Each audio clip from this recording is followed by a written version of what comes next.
We talk about prevention. People say, you know, we can't do it because look at the numbers of people who are using. And my feeling about that is not that we can't do it, it's that we've been doing it completely wrong.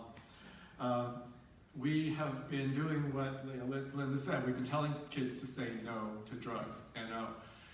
We know it doesn't work.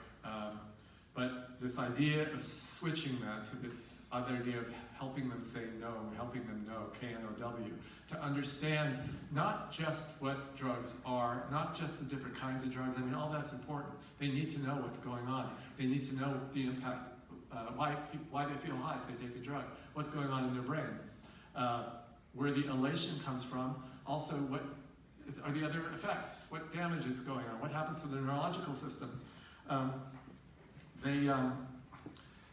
So all that knowledge is really important, and we have to do a better job at teaching our kids about drugs in a way that is not going to turn them off because they know we're lying to them, we're trying to scare them.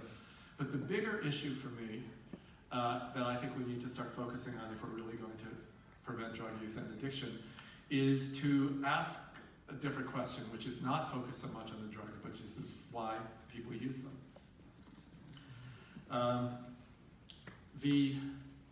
It's a complicated question, but I feel like if we can't ever get to the bottom of why people are using drugs, we are never, ever going to prevent people from using them.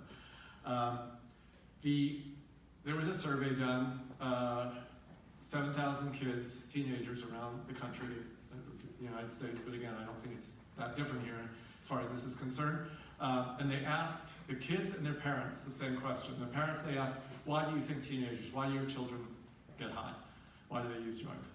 And then they asked 7,000 teenagers.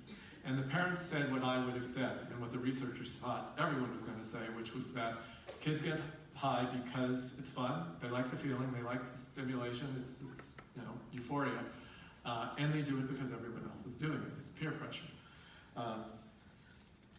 But when they asked the kids about it, the teenagers, they were surprised. The researchers were surprised because the number one reason that these kids said that they use drugs, what they said is that the number one reason they use drugs is for stress, to deal with the stress. And the truth is now is that because of the research I've done, and some of it's just logical.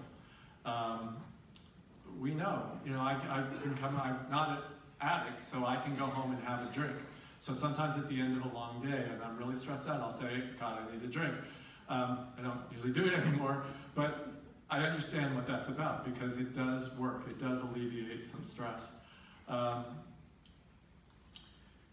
But it's not just sort of that logical piece of it. In the research that I've seen, the research laboratories I've seen, that stress and drug use are on the same pathways in the brain, and so they are completely, they're connected.